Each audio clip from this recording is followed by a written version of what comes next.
some exam. Either it's the CBSE boards, or you're giving the JEE, or you're giving the NEET. Everything you study from grades 1 to 12 is just for a paper. None of it is for your life. As knowing F equals MA is not useful anywhere outside the test sheet.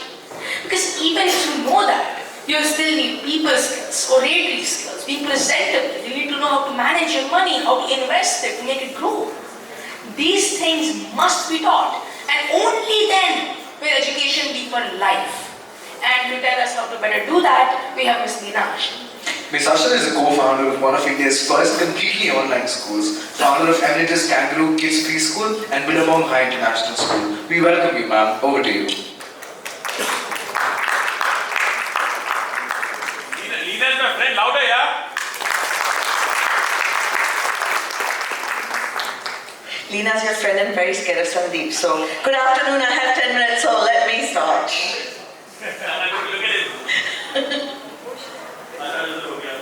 This is what has worked so far. Syllabus, portion, teacher, textbook, classroom, learn, test, repeat, learn, test, repeat. Conform, be obedient for 12 years. Good grades, good college. Good college, good job. Good job, good salary. Our students, just like we were, are educated for certainty. Yet everything about the world is increasingly uncertain. Towing the line, coloring inside the lines, redundant. We need to rewire and reprogram why, how, and what we teach. If we do that, our children will change the way they view learning and the world. But more important than that, they will be empowered to change the world itself. We are in a raging tornado of change, fueled by digitization and disintegration of economics as we know it. The way our children work and the skills they need will be drastically different. This is one of the most transformational times in human history. Exponential change will be the only constant. Everything we are teaching and testing can be digitized, automated, and outsourced. To empower our learners for life, we have to change the why of learning, and we have to embrace what might be over what is. Technology may be the how of change. We together become the why of change. Whatever cannot be automated and digitized is now extremely valuable. Human-only traits such as creativity, imagination, intuition, and emotion, and ethics will mean way much more than being able to code, to do math, or to understand geography and history. McKinsey has predicted that 1/3 of the world's workforce will be displaced by 2030. This is when our grades 7 and 8 children will be seeking work. Manufacturing, by and large, is already automated, but this is the next wave. Driven by advanced machine learning, artificial intelligence, it is coming for white-collar jobs. Accountants, data analysts, doctors, and lawyers. How do we make our students irreplaceable by machines? Strengthen their uniquely human skills, empathy, creativity, emotional intelligence. Equip them to do things that technology cannot. Machine learning, artificial intelligence will compete with top human specialists. AIs exist that can spot tax errors more accurately than top accountants, and exponentially faster as well. AIs exist that can consistently outperform human editors in time and in accuracy. AIs detect cancerous tumors better than top doctors. What top 20 lawyers can do in an hour and a half, AI can do in 26 seconds with higher accuracy. Humans that are safe from AI work will have rare skills or a combination of talent or extraordinary ability in a certain area or high emotional intelligence.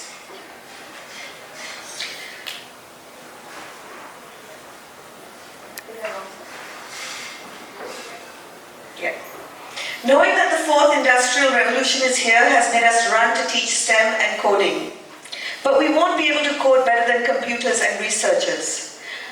Microsoft and University of Cambridge researchers are bringing us closer to self-coding AI with a system called DeepCoder. DeepCoder is a machine learning system that can write its own code. What makes us uniquely human then? Google and the World Economic Forum and other thought leaders say empathy and emotional intelligence are the most important skills for the next 100 years of work. The human brain is incredible. Every moment through electricity and swirling chemicals, our brain conjures up the past to predict the future, to create our experience in the present moment. We have more control over reality than we might think, and more responsibility for reality than we realize. Our children's thoughts are a catalyst for self-perpetuating cycles. What they think directly influences how they feel and how they behave. We have to teach our children more about their brains, their thoughts, and emotions and feelings. If there's one subject that should be compulsory in schools, it should be self-awareness and self-leadership. Children need to know if they think they're a failure or success, they'll feel like a failure or success. Then they will act like a failure or success, which reinforces their beliefs that they must be a failure or success. Our learning system that is used by Korroborre Online School is available for any school to use, and it's known as Dreamtime. Dreamtime is our ability to imagine and impact future reality for all of humanity. Dreamtime is an acronym for the input and the output. The input that you see is our pedagogical approach, which includes the neuroscience and behavioral science of learning and future skills learning. Then we have the output or outcomes. Included in the learning system, mapped to all the board outcomes, IB, CB, IC, and mapped to the NEP are the academic outcomes, success habits, and future skills that include self-leadership. As a team, we mapped our output or outcomes first and then worked on the code of learning as an input. So the D of the input. Authentic assessments that focus on all the outcomes are based on interactivities, quizzes, and assignments that are all tagged at the back end. After each concept is taught, a learner is assigned to a practice or an expansion session. This process frees up children from the need for homework or tuitions and ensures each concept understanding within a subject discipline is attained. Authentic work by learners is then stored in the Dreamtime portfolio. These become the evidence of learning students take parents through at the end of each unit of work. Motivation science says when students can make connections between what they do in school and their life outside school, self-motivation and learning shoots up. We keep it relevant, meaningful, and connected. We give choice to children in authentic ways that learners can demonstrate their learning. We keep learning active. Students develop a deeper understanding of content if they actually work on and work with material. It increases engagement. Peer learning, tutoring, peer presenting, and reviewing happens in ways that increase their skill to collaborate. We intersperse multimedia content and learning materials with regular short reviews. Harvard research shows that this reduces student distraction and enhances overall content recall. These reviews also indicate whether a learner needs practice or expansion for this specific learning concept. Learning is accelerated and we complete the required learning in 50% of the otherwise time taken, so that children have time to pursue personal high-interest knowledge and skill development. The future will value individuals that have a unique blueprint of skills. We have to free up a child's time to develop this. Having a centralized team allows us to map our learning to relevant content and themes across all disciplines. Here you see space as cross-disciplinary, language taught in science and science taught in language, and this allows for depth of learning. Again, what you see is NEP aligned. Our sessions are only complete when learners can create new meaning or a new structure based on their learning and interaction. Learners showcase their understanding by synthesizing and creating a new piece of unique work. This can be in any form: a document, an image, a video, or an audio submission. Going forward, questions will be more important than answers. Questions jolt status quo and reveal possibilities not previously considered. Innovators push and prod to challenge conventional wisdom and get a deeper understanding. How does it work?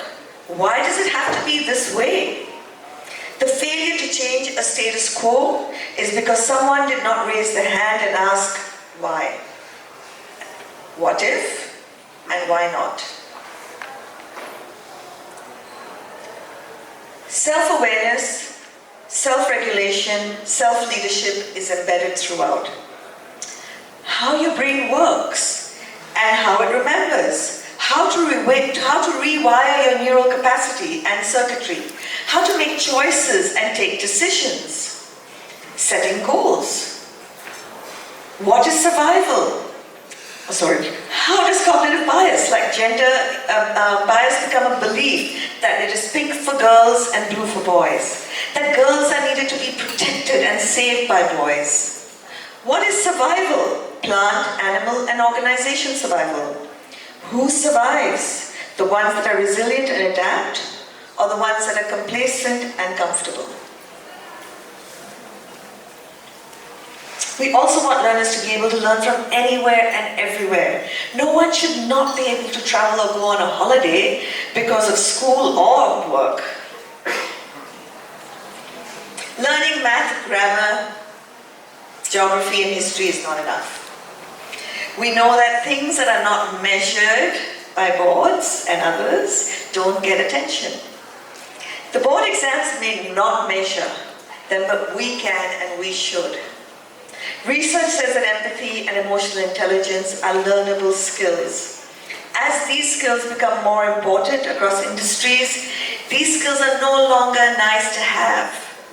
They are a must for professional success, but also for well-being, life satisfaction, and self-empowerment. Here you see a 7-year-old learner's evidence across the outcomes we want to measure and demonstrate. Design thinking, reflective learning, excited about learning, adaptive thinking, media literate, thinkers about their thinking, imaginative, that they can think and dream in moonshots, and are developing emotionally intelligent ways of thinking, acting, and being. These are our Dreamtime acronym outcomes. There is a certain fixational fixedness about why and how and what we learn. We look for a hammer when we want to drive a nail into a wall. We look to textbooks, classrooms, and school buildings when we want to educate children. If we asked more why and what if questions, could we see beyond a hammer and textbook? See education as more than a way to the final board exams.